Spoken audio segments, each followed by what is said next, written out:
भगवान को अति प्रिय कौन है?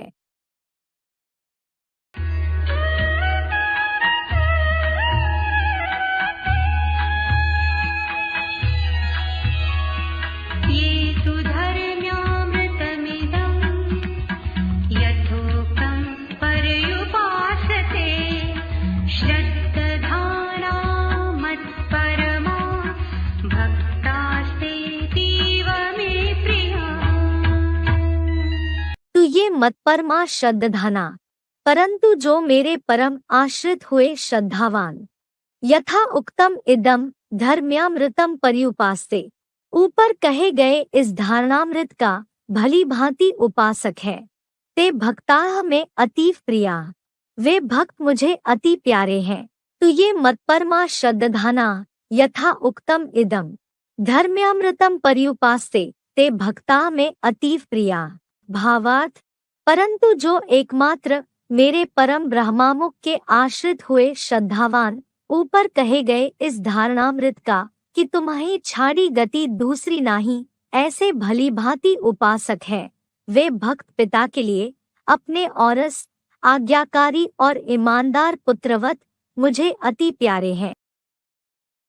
ब्रह्मामुख के आश्रित हुए श्रद्धावान। ब्रह्मा मुख से ज्ञान सुन करके अपने को सुधारने वाले ब्रह्मा मुख वंशावली ब्राह्मण, जिनका शास्त्रों में गायन है कि भगवान ने ब्रह्मा के मुख से ब्राह्मण पैदा किए। अब मुख से कोई मशीन थोड़ी ही रखी हुई है कि जिसमें से हुआ किया और ब्राह्मण निकल पड़े। ये तो समझ की बात है कि भगवान बाप आते हैं तो जिस मुख का आधार लेते हैं ज्ञान सुनाने के लिए, क्योंकि उनको अपना मुख तो है नहीं, वो तो निराकार है, निरंजन है, उसको पाप कर्म तो लगता ही नहीं है, इसलिए कोई न कोई शरीर में प्रवेश करता है और जिस तन में भी प्रवेश करता है उसका नाम ब्रह्मा रखता है। तो ब्रह्मा के मुख से जो जो वाणी सुनते हैं अपने जीवन में धारण करते हैं, दूसरों को सुनाते हैं, क्योंकि ब्राह्मणों का काम ही होता है सुनना और दूसरों को सुनाना, ज्ञान की बातों को धारण करना और दूसरों को धारण कराना। ऐसी श्रेष्ठ ज्ञानी तू आत्मा भगवान को प्रिय। बाकी कुछ ऐसे भी ब्राह्मण तैयार होते हैं जो मुखवंशावली नहीं बनते, माने भगवान बाप ने ब्रह्मा के मुख से जो वाणी उच्चारी उस वाणी पर ध्यान नहीं देते। जो यादगार है, मुरली से प्यार माना मुरलीधर से प्यार, भगवान की मुरली से प्यार नहीं तो मुरलीधर से प्यार नहीं। उन्होंने बांस की मुरलियां समझ ली भक्तों ने। अब भगवान बाप आकर के कोई बांस की मुरली थोड़ी ही बजाता है। मुरली माने मीठी तान। भगवान बाप आकर के ब्रह्मा मुख के द्वारा मीठी मीठी वाणी सुनाते हैं। जो मीठी मीठी वाणी सुनाते हैं वो इतनी मीठी लगती है कि बार बार याद आती है, सबको नहीं याद आती है। क्यों? मीठी चीज तो सबको अच्छी लगनी चाहिए, सबको क्यों नहीं याद आती? कुछ ब्राह्मण ऐसे होते हैं जो ब्रह्मा के चिकने चुपड़ी देह को याद करते हैं, उनकी देह को शरीर को याद करते हैं, जिस गोद में सुख लेते हैं उस गोद को ही याद करते हैं और ब्रह्मा के द्वारा सुनाई हुई वाणी का ध्यान नहीं रखते। तो वाणी ही तो परमात्मा शिव का साकार रूप है। शिव तो निराकार है, उसके द्वारा जो चीज निकलती है वो क्या चीज है? वाणी ही तो उसकी चीज है, वही तो उसका वर्षा है। उस वाणी का अगर किसी ने महत्व नहीं दिया और देह को पकड़ लिया, जिस देह में परमात्मा ने प्रवेश किया, तो इससे साबित होता है कि वो जन्म जन्मांतर देह से चिपकने वाली आत्मा है। 5 तत्वों को उसने ज्यादा महत्व दिया है, आत्माओं को महत्व नहीं दिया है। आत्मा अलग चीज है और 5 तत्वों का बना हुआ देह यह शरीर अलग चीज है। ये 5 तत्वों से बनी हुई देह जैसे मिट्टी है, मिट्टी से अगर बुद्धि का लगाव लगाया जाएगा तो बुद्धि मिट्टी बन जाएगी। और आत्माओं को याद करेंगे तो आत्मा के याद करने से आत्मा में सूक्ष्मता आएगी, क्योंकि आत्मा होती है सूक्ष्म और देह के 5 तत्व होते हैं स्थूल। स्थूल को याद करेंगे तो बुद्धि स्थूल बनेगी या सूक्ष्म बनेगी? स्थूल बनेगी। और सूक्ष्म आत्मा और आत्माओं के बाप परमात्मा को याद करेंगे तो बुद्धि सूक्ष्म बनेगी। यही राज है ब्रह्मा की सृष्टि का। ब्रह्मा ने जो सृष्टि रची ब्राह्मणों की, उन ब्राह्मणों में से जिन्होंने ब्रह्मा और सरस्वती की देह को याद करना शुरू कर दिया, देह से लगाव पैदा करना शुरू कर दिया, वो राक्षसी संप्रदाय के ब्राह्मण बन गए। और जिन्होंने ब्रह्मा के मुख से, सरस्वती के मुख से चलाई हुई वाणी को विशेष महत्व दिया, वो सारस्वत ब्राह्मण बन गए। सरस्वती पुत्र, विद्वान ब्राह्मण, ज्ञानी तू आत्मा। भगवान को क्या प्रिय है? ज्ञानी तू आत्मा मुझे विशेष प्रिय है। रामायण में भी लिखा हुआ है, ज्ञानी प्रभु विशेष प्यारा। भक्त भी प्यारे हैं, लेकिन विशेष प्यारे कौन है? ज्ञानी विशेष प्यारे। तुम्ही छाड़ी गति दूसरी नाही के उपासक। भारतवासियों का विश्वास क्या है? भारतवासी तो पांडव थे। पांडवों को किसका विश्वास था? किसका आधार था? भगवान का। एक भगवान, दूसरा नहीं। एक भरोसा, एक बल, एक आस विश्वास,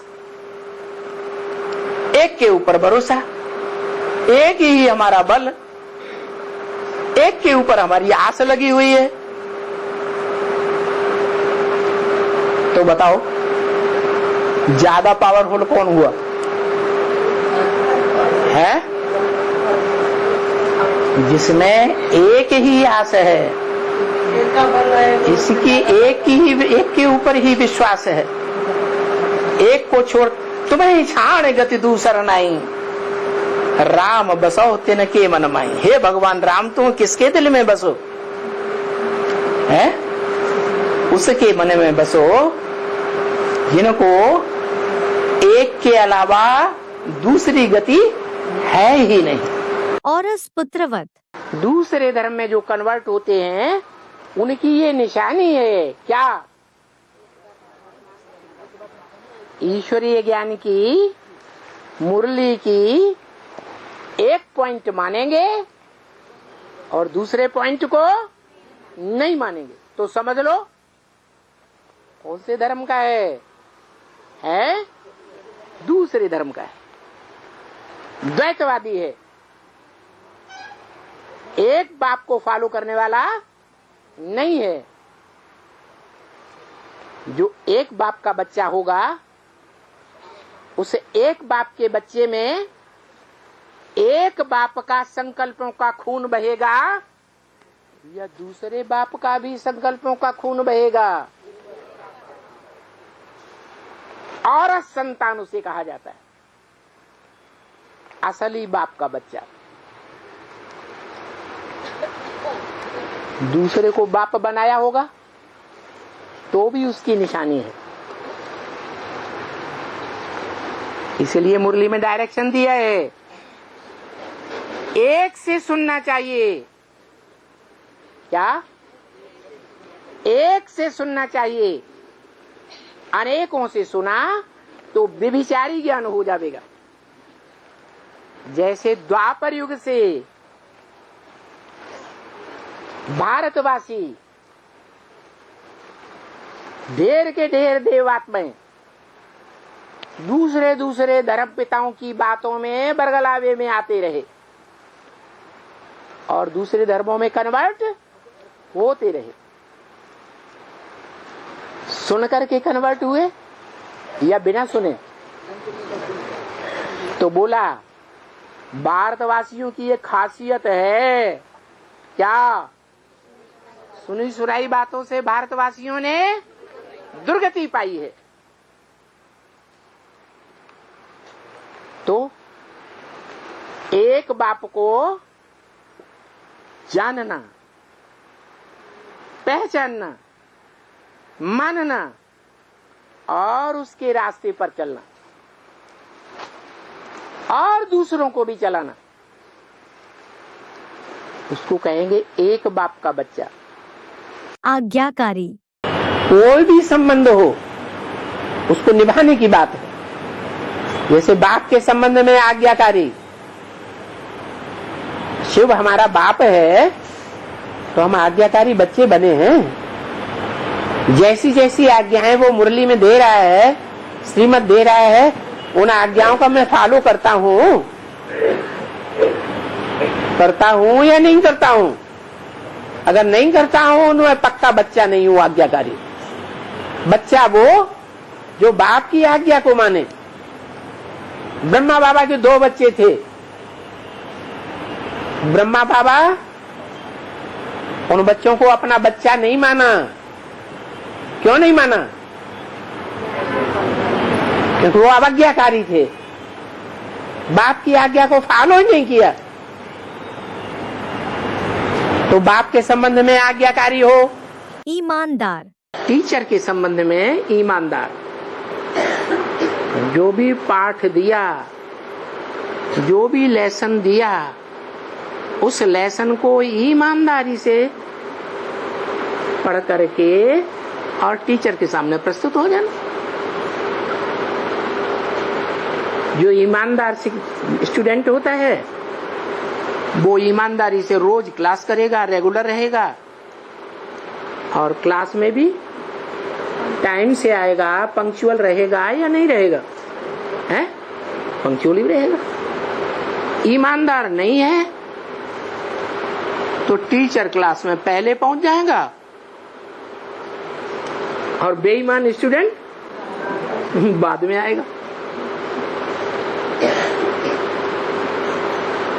टीचर के साथ ईमानदारी नहीं निभाएगा तो डिसरिगार्ड हुआ टीचर का या नहीं हुआ? है, डिसरिगार्ड हो गया। अब जो बच्चा रोज रोज डिसरिगार्ड करता रहे तो टीचर की दुआएं मिलेंगी? है, बिल्कुल दुआएं नहीं मिलेंगी। तो स्टूडेंट और टीचर का जो संबंध है, विद्यार्थी का और मास्टर का जो संबंध है, उसमें करास आ जाती है।